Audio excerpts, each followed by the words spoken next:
Hello everyone. In the previous session, we used the concept of the transport learning in which we have the two separate models. The first model was the SNET 50 which was used for the feature extraction. And once the feature were extracted, we forwarded that features to our another sequential model to train that features and to recognize the different category of the IDJs.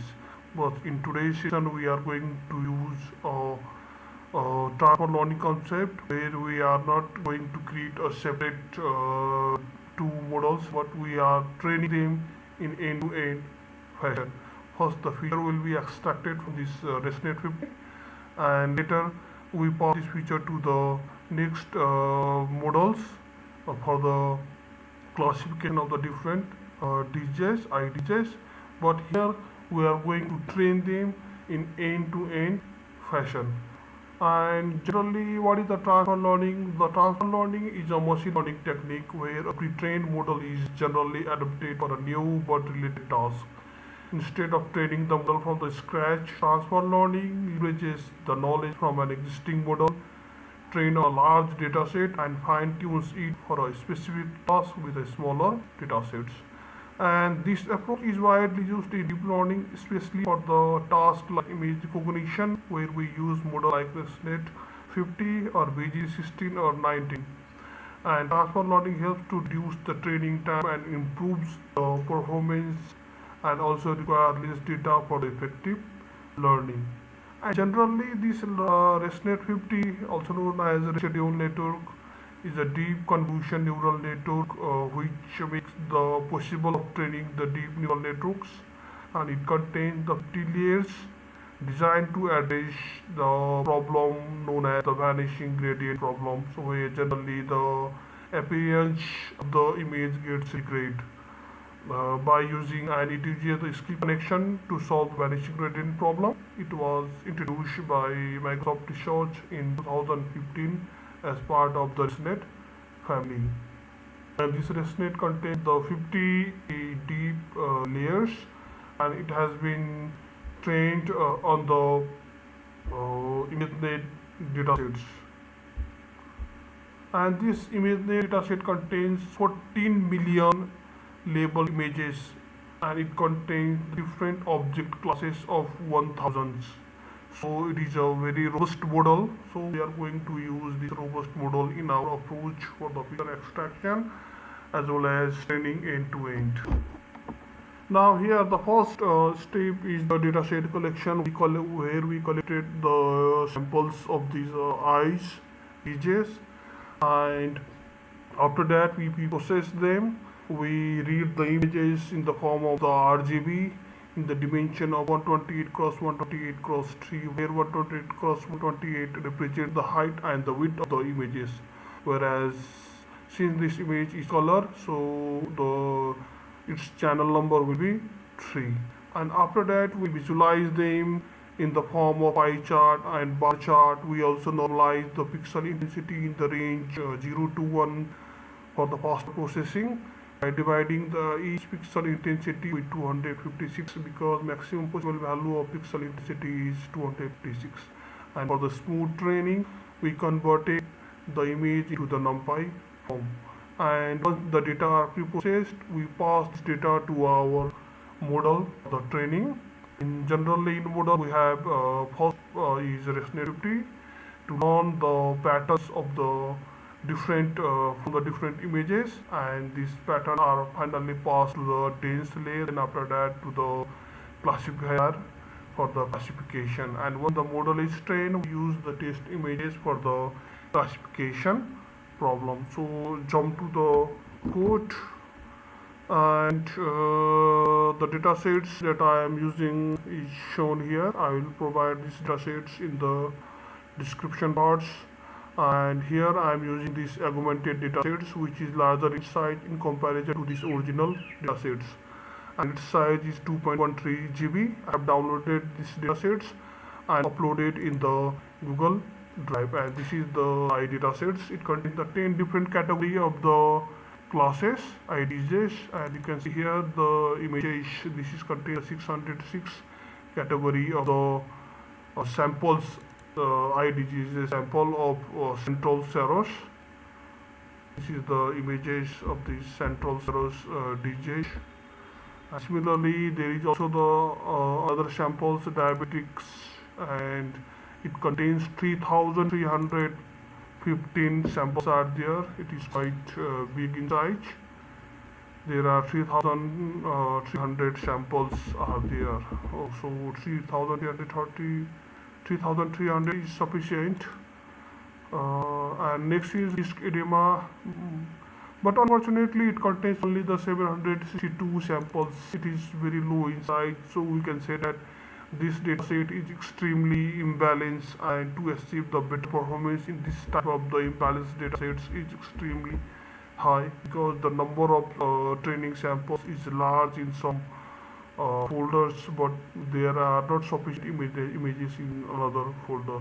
Similarly, we also have the healthy eye samples. These are the samples of the healthy eyes. They are about 2,400. These are the sample of the healthy eyes. I have downloaded these datasets and stored in my Google Drive. I also provided its path, its actual locations in the description part. Now let's go to the code. Here my model is being trained for this task. Now, okay, first, this code is used to connect your Google Drive with the Google Colab, so that I can access the data sets that are stored in my Google Drive. You can see here, I have stored these data sets in my Google Drive data sets folder. Here are so many data sets. This one is the brain tumor MRI data sets. Just copy the path from here and just save it for the later approach. Now this code is used for the checking whether I am using GPU or not. It is showing that I am using the Tesla T4 GPU, and here you can paste this path of your data sets here that I have just copied recently. Next is this code is used to read the images of the extension. I am using the image of JPG, PNG and BMP. This part total there are 16,000 samples are there. This is very lesser in amount for training the deep neural networks, so I am using the data augmentation technique to increase my training samples, so that I will not face the underfitting problem. So for the data augmentation technique, I am using rotation range, wide shift, height shift, shear range, zoom range. These are the some of the augmentation techniques that I am using to increase my training sample. Currently, I have got only 16,000 samples. And this part of the code is used to read the images. I am reading the image, I am opening the image and resizing it to fixed dimension. That is 128 cross 128. This is the height and width of the image. I'm converting into the array form for the faster processing and storing the images in this image list. This is the image list, and storing the labels in the labels list.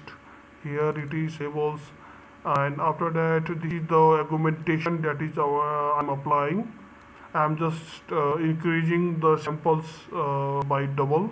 You can see here this is data gen, this is augmentation data gen. Here is also data gen. So I am performing generally the augmentation in this code. Then after that, for the future reference, I am storing the images, labels and its respective class in my Google Drive. Using this code, I am bringing the images. Since I have already read the images, so I am commenting it and loading my dataset from here. Next, the image has been loaded from here. Now from 16,000 to this image has been increased to 32,000 because I am just doubling my images. Next, these are corresponding labels. These are the labels of the classes. Here are 10 different category of IDs are present in this dataset. And next, to visualize my dataset, I am using the matplotlib library and imported it as PLD. I am displaying the image as well as its corresponding class. I am displaying the 5 images in a first column. Now you can see here, this is the 5 images in first row, and these are the images of one image of each class I am displaying. For example, this image belongs to the dysedema, this belongs to the glaucoma, this belongs to the healthy. I am displaying only the one image per class, and this code, for that I am using this code. Next one is, similarly I am also visualizing my dataset distributions, the sample distribution in the form of pie chart, in the form of this pie chart, and displaying them in the form of pie chart. For instance, there in my datasets there are 16.5 percentage of total images.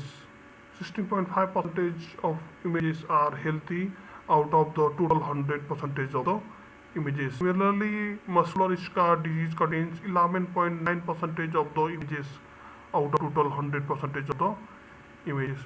Similarly, I am also displaying my images in the form of the bar chart, and for this I am using this code, and I'm displaying my data sets here. For example, this glaucoma contains, I think, 5800 images are there after data augmentation, and similarly this disc edema contains 1500 of images. Similarly, this pterygium contains the low image, I think 700, near about 700 or 400 images are there. This is very low imbalanced data sets. And next, afterwards, since I don't have the testing sample, I only have got the training sample. So for testing purpose, I have to split this data set into train set and test set. So here I am from echelon, I am importing a train test split, and I am splitting my training images as well as training labels in the ratio of 0.1. It means 99:1 ratio. 9% of the sample will be used for the training, and 10% will be used for the testing part, because I don't have the testing images. Next stage is model building. Here model building, yeah, here this is our model building phase. Here we are training our models in end-to-end fashion. So I'll show you its code. This is the part of the code. I am importing the ResNet 50 first of all, because I am using the ResNet 50 for feature extraction, and this ResNet 50 I have imported here, and I am also importing its weight that has been trained on the ImageNet data sets. I am setting here include top equal to false. It means the classifier of this ImageNet data sets, I don't want it, so I am skipping this. I am not including that classifier of this ResNet 50, and I am specifying here the input for the ResNet 50 will be 128 cross 128 cross 3, but generally the ResNet 50 has been trained on the image size of 224 cross 224 cross 3, but I am specifying here my custom size, that is 128 cross 128 cross 3. It's in ResNet should receive the input of this size. Next, after that, I am specifying, I am freezing the layers of this ResNet 50 equal to false. It means the ResNet 50 layers that has been already pre-trained on the ImageNet data sets, layer will not be for the train. They will be only used for feature extraction, and the layers of this ResNet 50 will not be used for the training. Next, I am named this ResNet 50 that I have imported as base model, and then after that, in this base model I have specified that training should be false. It means this model should not be trained any longer, and it will be only used for the feature extraction. After that, the output of this ResNet 50 will be flattened, and when it will be passed to the dense layer, then the dropout will be 0.3. It means 30% of the neurons will be drop out. Next, since my IDGs contains the 10 different category of the IDJs, so I'm specifying here class number of the classes that is equal to 10. Since this is a multi-classification problem, I am using the softmax activation functions, and to run the non-linearity, I am using the ReLU activation functions. Now I have compiled my models using the optimizer add-on, which generally performs good in most of the tasks. And for this add-on, I am using its default loading rate 0.001, and the loss function I am using the sparse categorical cross entropy. And you can see this summary. The summary of this model can be displayed by using the model.summary. And till here it is the ResNet50 layer, ResNet50, which will give me the output of 4 cross 4 to 048. It means the ResNet50 will generate the feature map of dimension 4 cross 4, and there are 2048 features are there. It means each pixels in this 4 cross 4 feature map will have 2048 features will be there. It means the different features of the images will be there. There will be total 2048 features of the images will be there. After that, this is we are using the 10 as a classifier. 10 classifications should be there. This is the model. This is quite heavy. I think 3 crore parameter model is here. Out of this, only this much parameter will be used for the training, and this parameter of ResNet will not be used for the training. This is the parameter of the ResNet, and it will not be used for the training. I am only using this much part for the training purposes, and rest of the part, ResNet part, will be used for the feature extractions. And using this code, I am training my model. I am passing my training sample, its label, and batch size is 128. It is quite a big batch size, so I think it will be better if we use the 32 batch size or 64. But since it is for the testing purpose, I am trying to run this code SAP. Therefore, I am specifying a bigger batch size, and I am using the validation speed equal to 0.1. It means my training sample will be split into 9:1 ratio. Out of the total training sample, 90% will be used for the training and 10% will be used for the validation. You can see here we have achieved a large accuracy. We have till 25 epochs we have reached the 82% accuracy. It's quite good. But if you want further larger accuracy, you can increase the value of the spokes as well as your training samples data size by applying the large data augmentation. Similarly, you can also reduce the batch size. You can also change your learning rate, and these are the parameters: batch size, learning rate, optimizer, and your loss functions. You can also change them to achieve the better accuracy. Here for the testing purpose, 82% of the code value is still fine. Now next, once this model is trained in end-to-end fashion. Now this is end-to-end fashion. We are not creating the separate layers here. We are just passing the input of the ResNet50 here and training the end-to-end fashion. This end-to-end fashion. Next, when this model is trained, the testing phase begins. In testing phase, we use the test sample and its label for the testing. And with this, we are achieving the 70% of the accuracy. But you can increase your accuracy by increasing the number of the epochs and changing the hyperparameter like learning rate, optimizer, and making your neural network more deep. Once the features are extracted from the convolution from the ResNet50, you can further include the convolution layer and more dense layer and dropout layer to increase your accuracy. But for the testing, I'm achieving only the 70 because my model is not deep in layer. I am also increasing using a large batch size, and loading rate is only the default rate. And here in this code, I am plotting the confusion matrix. This is the confusion matrix. In this code, I am plotting the training and validation accuracy. You can see here my training accuracy is increasing. I am only training for only for the 25 epochs. You can run your model for the 50 epochs or 100 epochs for the better accuracy. And this line of the code is used to display randomly 5 results. It means 5 images of each classes will be displayed, as well as the prediction will be displayed. For example, this was muscular. You can see here this was retinal. It is also predicted as retinopathy. Similarly, it was also retinopathy, and it was predicted as retinopathy. So you can see here still the performance of our model is high, but here we missed in prediction because the accuracy of our approach is extremely, not extremely, a bit low. It was disk edema, but our approach predicted is disk edema. Here also correct prediction. Here we missed. Here we missed. Here we perform correct prediction. Again correct prediction. We missed. We correct prediction. Correct prediction. Correct prediction.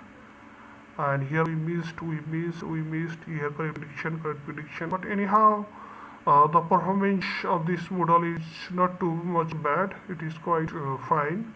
But you can increase the performance of your model by applying the documentation technique. You can increase the size of your image. You can increase the more convolution layers, learning rates, and you can also change the other parameter like filter size, dense layer size. You can change, but till here it is fine for the testing. So this is how you can create a model where you can use the Dataset 50 for the transfer learning, and once this model has been trained, you can pass the features extracted by the transfer layer to the another layer for end-to-end training. And only this much for today. The next session, see you then. Till now, bye bye.